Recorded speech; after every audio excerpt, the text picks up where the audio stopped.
I was just wondering exactly, do you feel that this is a good message to send to young people instead of encouraging them to use like abstinence or birth control or something, because it's basically making them feel comfortable with just having unprotected sex and feeling like it's okay to just kill babies, and I find it...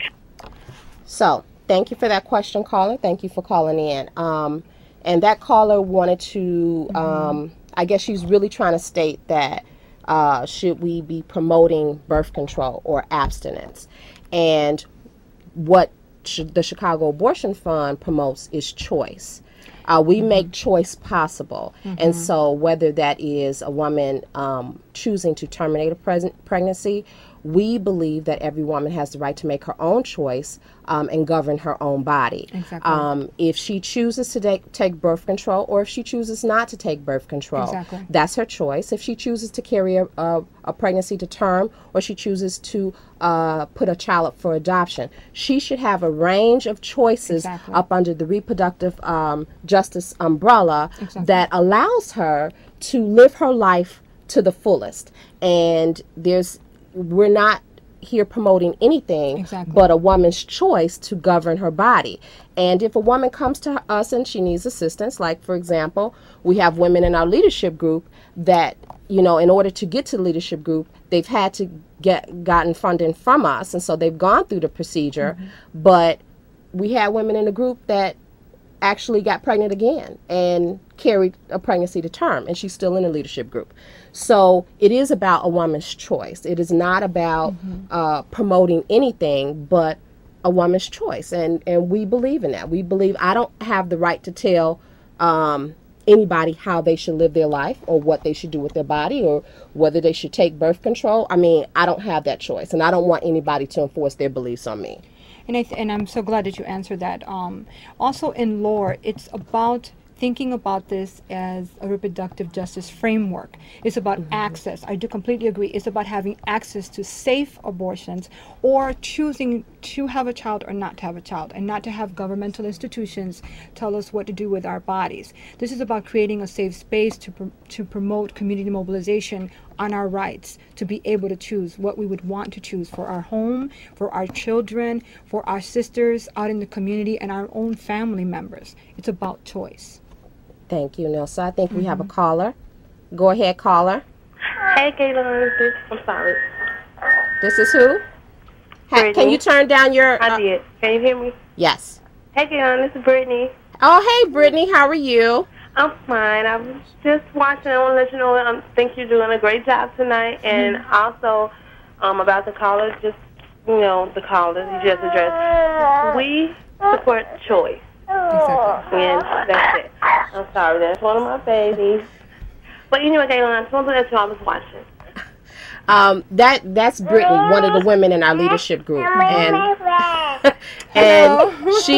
she's actually been on the show. Thank you, Brittany. You're welcome. She's actually been on the show, and one of the things that's empowering about bringing these young women that have not had the ability to have any say-so around certain choices in their lives, empowering them, taking them through leadership training, making them, you know, feel a part of this movement, and having their voices heard around that. And so Brittany has, you know, gone through our services, and she's part of our leadership group now. She's actually been traveling with us to conferences, learning about reproductive justice, blogging on our website, and so forth. So she's one of the superstars of the organization. And I also have to say, Gaylon, I really take my hat off to you, because one of the things that I had no access to back then when I had my procedure done was a place where I can talk about what has happened to me and mobilize myself in order to do something bigger or empower myself. And this leadership that you have in advocacy, this new work that you're doing it's excellent, to be able to empower the women to give back to the community, and because everyone is a leader. We all are able to lead. It's just that sometimes we need something to be, you know, a spark or something to be tapped, and an organization or a group or a person that empowers us to mobilize. And I really wished in my time frame, when I felt that I had no one, that I would have been able to have a program that you were. that working. So with that being said, is my question to you is, what made you decide? I mean, what caused that for the program to? And that's a good question. Thank you, Nilsa. Well, I have been poor. I have been marginalized. I've had abortions. And there was nothing like that for me. And I know the feeling. And as a woman of color, not having enough sister circles around me to support me in my decisions, I began to think a year and a half ago, what's happening to the women after we give them the funding? What happens to these women? And if they're the most poor and marginalized women, they're coming to us because they can't afford it, then they go back after they have their procedure and they can't pay their light bill, or they can't, feed their family and so forth. And so thinking, we should follow up with these women. We should call them and start to ask them, are you okay? Do you need any additional supportive services? Exactly. And from that offshoot, just sort of, filtering them out to different resources that they need, or sending them things in the mail, different materials to read and so forth.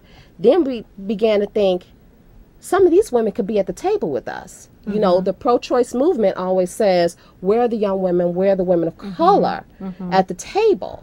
And it's true, it's a handful. And so, yeah, I'm here at the table, now. I get paid to do it. But what about the other women that are directly impacted by these injustices and these repressive laws? They should have their voices heard around this as well. And so I just thought, let's start calling them back after the follow-up process. Let's start establishing a relationship, establishing trust with them, and inviting them to come back to the table with us and take part in the training. So that's where that all came from. I think we have a caller. Go ahead, caller. What's really painful is that Roe v. Wade came around the time I was finishing high school. And that was really a big deal to us. And what's really bad is, okay, maybe now I'm in my early 50s, and personally, okay, I might not need the services, but I'm seeing the children of my friends. And what I'm reading is that most college-age women are not pro-choice, and it's so sad that it's like the whole cycle, it has to start over again. They don't realize, what it's like. It's like the pro-choice movement has to start all over again. Until it comes to their own house, they're not going to realize. Yeah, thank you, caller, for that. And that's true. And I think this is a good time for us to go to our overhead, so that if someone out there needs assistance, they can call our number. It's listed right there, 312-663-0338. That's the line to our client services. Or go ahead and check out our website, www.chicagooabortionfund.com. If you want to send an email, you can go ahead and send that to info@chicagooabortion.com. And you want to support, you want to volunteer, you want services, you can call that number directly. I'll show this one more time before we go off the air. That was